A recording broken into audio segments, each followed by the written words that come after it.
Welcome to Thinking Christian about faith, life, and culture. I'm Grady King with Church Resources at Oklahoma Christian, and I also am the co-leader of Hope Network Ministries. So today we have two special guests with us today, and they are Dr. Ron Bruner at Westview Boys Home in Hollis, Oklahoma, and Dr. Dudley Chancey, who teaches youth and family ministry, Gen Ed Bible, and is just a wonderful person to talk about this subject today. Ron and Dudley, welcome. Glad you're here. Thank you, Grady. Yeah, the subject is a compelling title: B to Z Faith. Baby boomers exploring faith with Gen Z. Wow. You know, I think of the song years ago in the 80s by a group called Mike and the Mechanics, called The Living Years. And it was about a boy coming to grips with his father before he died, or after he died, wishing he would spend some time with him, and they would have connected more from generation to generation. And I know that the song starts, every generation blames the one before, and all their fears and frustration come knocking on their door. Of course, Cat Stevens has Cats in the Cradle and all those songs, but the reality is it true that every generation kind of blames the one before, and there's just natural tension? So how do we talk about that in regards to faith, from B to Z faith? What'd you have in mind there? Who wants to dive in? I think that boomers have turned the tables on that. We're blaming the generations that follow after us for the mess that the world is in. Wow. And so I think that that's a really inappropriate way to enter into conversations with other generations. And I think that's one of the ways that we've tended to shoot ourselves in the feet in our dealings with the younger generations, is this presumption that we've got it right and they're wrong, which has closed off some conversations right up front. Wow, that's so just the way we frame that makes a difference. Dudley, what's your take on that? Well, when I think about blame, I usually, when something's going wrong or whatever, I just say, thank you, Adam. I mean, if we're going to blame things, we got to go all the way back. That's the world's jacked up, and you don't get anywhere blaming people anyway. That's a human thing. We just got to have somebody, it's not my fault, it's yours. So I think that's just part of human nature. So this idea of baby boomers exploring faith with Gen Z, what are the things that factor into that, and why is that so important? Are you hearing this in churches a lot, that people are frustrated? We can't reach our young people. We're losing our young people. What's going on here? Is that help us understand kind of the context of why this is an important subject? I think that part of the problem is that older generations are frustrated with their ability to download a certain given faith to a younger generation. Here it is. We figured it all out. We've packaged it up for you. Take it and go do this thing. And so that's one of the reasons that we wanted the title to be Exploring Faith with the Younger Generation. And that is that download thing is a bad metaphor and a bad practice. And so actually what we really want to do is explore faith together with these younger generations, to talk about these questions together, and without always hauling out our presumed answers too fast. So it sounds like what I'm hearing is it'd be good to lead with listening rather than telling. How do you engage them then? You know? I think one of the reasons we're doing this session is some work that Ron and I have started in the Intergenerational Faith Center, our second major study, if you will, about grandparents. And we've been intrigued by how do you skip a generation? How to, looking back, even Israel in the Old Testament, they were faithful, they were not faithful, they were faithful, they were not faithful, they were not faithful a long time. You know, that you can look at the kings, and this one served God with all his heart, this one did evil in God's eye. You know, even the next generation, sometimes after Josiah, one of the great ones, how do you lose it? What happens? And so in this research study that we're putting together, we've already done a lit review of over 50 books written on grandparents, 250 research articles. And what we've been looking for in the literature is how do you transmit your faith not only to your children, the next generation, but the next generation. Because if the Bible is true, and we're going to go with that, we are, the older are to teach the younger. And it never, discipleship doesn't end with retirement. It ends in death, your death. But we're not doing that. At least many are not doing that. And we think there's a tie into the whole reason why we should be exploring together the faith of our grandchildren. All three of us are very great and proud and whatever grandparents. And I got a feeling you two feel the same way as I do. I want my grandchildren to grow up knowing Jesus.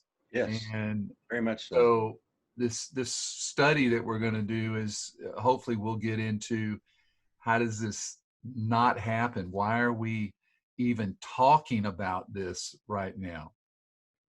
And I think Psalm 78 gives us part of the answers to this. So it's a reminder to keep telling your children and their children about God, and it's a warning about what happens when you don't, because here are these people who have again and again lived through history with God, and in the moment didn't connect God's presence in their lives with how they were telling the story of their life. And so I think that's one of the ways that we don't do well now. And based on some of the things that Dudley has unearthed in his literature review, is that we're not telling our stories at all. You know, we've kind of got a historic tendency not to do that anyway, you know, because of the word testimony. And so, yeah, that's true. but actually, we have an obligation to tell those stories. Our children and our grandchildren should know the story of how we became Christians. Why did we do that? How did that happen? How has faith unwrapped itself through the course of our life? And so that's the warning from Psalm 78, is not to forget to tell. Don't forget to tell. Grady, in 2005, when Christian Smith did the landmark study of churched teenagers soul searching, you know, the number one finding that they found was that teenagers could not articulate their faith. They couldn't tell their story. The Lilly Foundation gave them $3 million more, and they went and studied the parents of those same teenagers. And their number one finding was they couldn't articulate their faith either. And so through these years, we have not learned how to talk about, to tell about my faith story. And part of that is what Dr. Bruner said about, at least in our fellowship, we shied away from anybody standing up and telling what God's done in their life. And yet what we're finding is that's the very thing, and maybe the pivotal thing, that we as grandparents and parents need to be telling our children and grandchildren is what God has done in my life. What did I do in 2020 when this COVID virus shut the world down? Right. How did God, how was he my stronghold in that time? How did I trust in God to get through that? As well as the Great Depression and whatever else that's going to come along till God comes back. How does God sustain me through that? Our kids, they need to hear that, and they're not hearing that. Dr. Amanda Drury has a book called Saying is Believing, and it's her study of adolescents being able to talk God talk and talk their faith, tell their faith story. And in kids that's not happening, but like the ones that Christian Smith studied, if you're not able to articulate that, it's probably not even happening in your life. And so when we get down to things grandparents can do, as well as parents later on in this session, that's going to be a key thing, telling your story. So this study, you've done a lit review of 50 books. What is the next kind of some qualitative or quantitative surveys? Is that what you're headed toward next? Yeah, what Ron and I want to do is literally do some qualitative interviews. A deal called grounded theory comes out of that. You actually get themes that emerge Right. that allow you then, what we want to do from those themes is build an internet survey, basically, where we can survey thousands of grandparents, because we want to do a Christian sample, a Jewish sample, and I want to do a Muslim sample. I'm studying the Bible right now with a Muslim guy, and I am so intrigued when he tells me that every Friday at 2:00, his grandfather, his father, him, and his nephews all go to mosque together. Wow. And although he's studying the Bible with me and he's very intrigued with this Jesus thing, he's 22. He's been going to mosque. He can't remember when he did not go to mosque. And we've lost that in Protestant and even Catholic type religion. We've lost it. So I'm thinking here, maybe both of you could respond to this. I'm thinking in terms of the way that our youth ministries and our churches are designed. They're isolated parachurch. I mean, there's got to be parachurch organizations. I mean, it's like, we've modeled our whole our church educational system after a public school system. It's all segmented: first grade, second grade, third grade, preschool, youth. And I'm wondering if I'm a youth minister hearing this, and I'm thinking, wow, what could I do to create this environment of sharing faith more and hearing the stories for the next generation, from the next generation? What are some practical suggestions you might think about? While you're thinking there, I'm remembering as a youth minister, one of the favorite times of the year is when I would take the kids on a Sunday evening as a youth minister, and I would take them to some of our older members' homes. And, they were always so kind and gracious. And I just asked them to tell their faith story. And the kids were just fascinated by these people they see at church that are older, and some of the things they went through and conquered. And they're saying, God's faithful. God will take care of you, And so, do you have any other suggestions? I mean, I'm a youth minister. Listen to this. If you're one of those, what do you do in a youth ministry to facilitate the kind of dynamic you're talking about? I think that the youth ministers are doing a number of things. One of those is their service projects very often have interactions with older members of the church. Back in the old days, when I was a youth minister, we used to have a high school lunch where we were hosted by different members of the congregation, often older people. Yes. And another case where the older members of the church became encouragers of the younger church by writing handwritten notes to those kids and developing individual relationships, which over the years flourished into something that lasted longer than those kids being there at that particular time. Good stuff. Yeah, and I'm thinking of the sticky faith research out of Fuller. Their idea, in which, if you really go back to the 80s, there were several guys, Merton Strawman and Raleigh Martinson, that talked about intergenerational, instead of these silos that we have formed. How do you keep your church intergenerational, and how do you connect at least 4 or 5 adult people to each teenager in your church? And the research points out the more people that do that, the more likely that teenager will become, as a college student, as an adult, and stay faithful in the church. I think that's good to think about, but I will still say this: it's still the parents are the number one influence. If the parents don't model it, if it's not important to the parents, it will not be important to the kids. Oh man, that's powerful right there, and the research bears that out through the years. Good. So what other ideas do you have, or concepts that we need to grab a hold of and think about when we're talking about B to Z and exploring faith?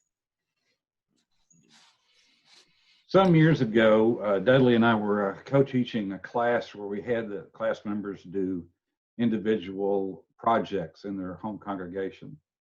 And at the time, Kinnaman had just come out with his work that talked about one of the things younger people were struggling with was doubt. And so this particular youth minister had his entire congregation take a survey about doubt. Had they ever experienced it? When did they experience it? What did it feel like? And so what they found is that the younger people in the church were much more inclined to have experienced doubt and talk about it. And it really jolted some of the older people in the church that the kids were actually struggling with doubt. Their kids, not some kids in the survey. Right. And so the minister preached a series of sermons about it, and they talked through, and they actually had conversations where it came out that, well, yeah, everybody has experienced doubt. Part of that is the story that we tell about that. Are we going to tell the story in an edited way that cuts out all the tough parts?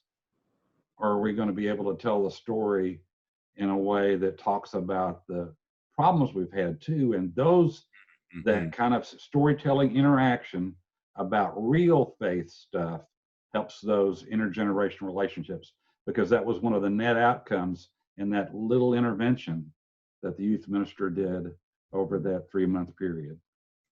Wow. So sometimes it's not a big thing. It's the beginning of a conversation that we can build on. That's where we need to start. Wow. Dudley, got anything to add to that? Grady, I had breakfast yesterday with a gentleman that he funded the Intergenerational Faith Center. And so Ron and I try to meet with him 2 or 3 times a year. And it just worked out yesterday to have breakfast with him. And he is a great grandfather. And I was just throwing questions at him and listening to him. And I said, if you had to think of one thing that can help us with this, how do we pass our faith on and stuff like that? And he, I was expecting this really great answer from him. And he just looked at me, he just said, stick to it. And I said, what do you mean stick to it? And he said, you keep going to church, you keep modeling, you keep telling your kids and your grandkids and your great grandkids about what God's done. He said, you do what you know is right, and you don't quit doing it just because COVID happened or just because it's raining outside, or just you keep your nose to the grindstone thing. The second thing that's interesting that I've been finding in this literature about grandparenting, and there's a new term that's called gray divorce. Wow. And we're living longer, our spouses are living longer, and what's happening is, I'm real old, and I've been married to Vicky for a long, long time. And when I look at it, according to statistics, I could live 30 more years.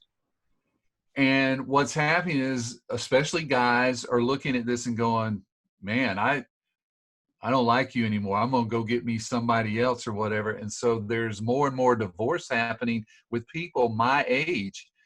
I'm saying that to say, if you ask me, what could we be doing to help our grandchildren? And I tell young parents this: stay married.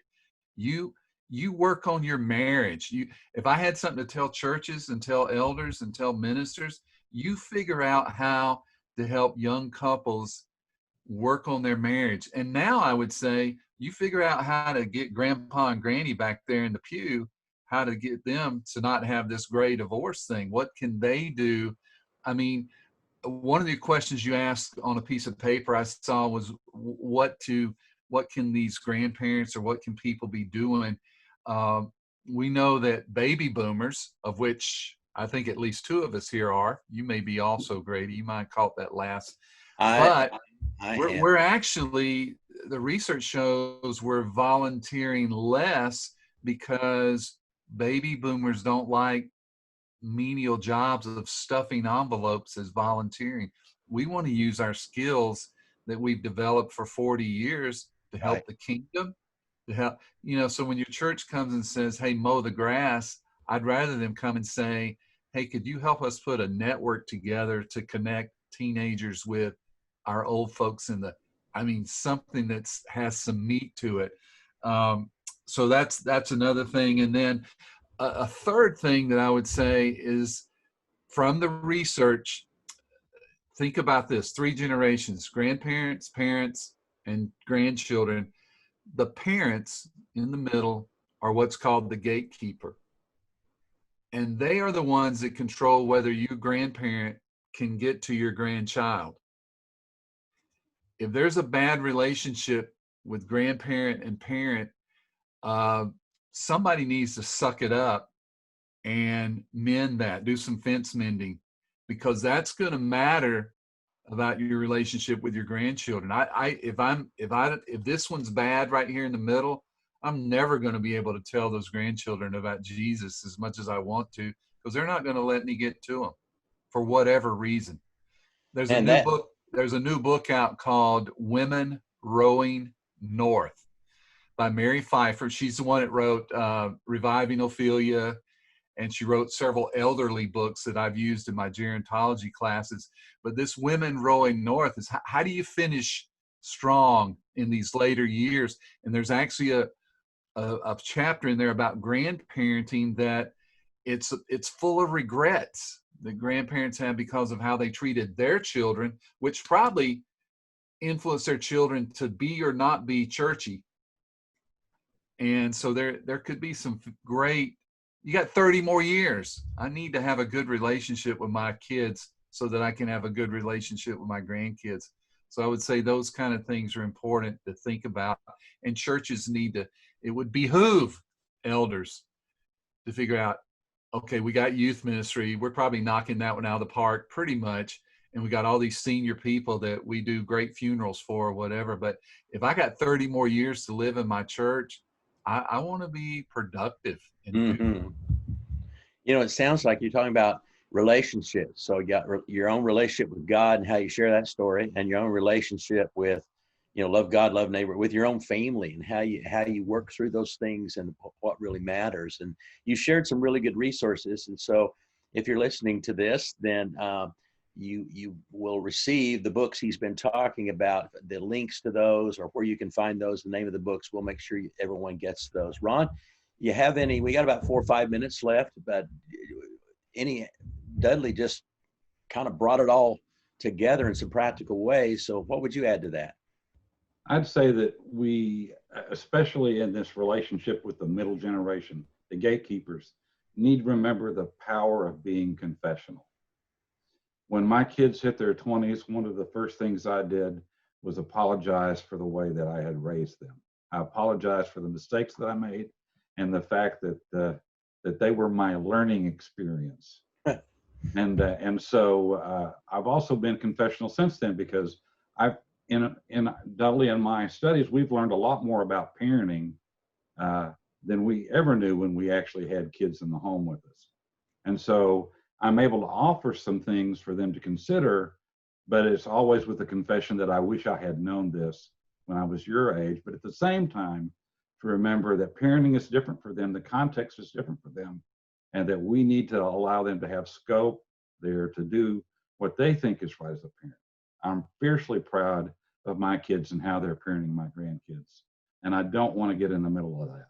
So being confessional and keeping that relationship healthy with conversation, I'd say, Grady, is the key thing. And then it's easier to have the easy relationship with the grandkids. That's not a problem for us at all, really. Well, I've heard confessional, relationship with kids, the concept of gatekeeper, sharing your faith. I mean, it's all pretty basic stuff that we've kind of taken for granted. It seems very important going forward, because, boy, the world has changed, and we're living in such a different time than the three of us were raised. And it's a challenge. And so I think it's good to be reminded of the basics. So I know we've said this in different ways, but if each of you could just share 1 or 2 just real nuggets here as we close about, so what?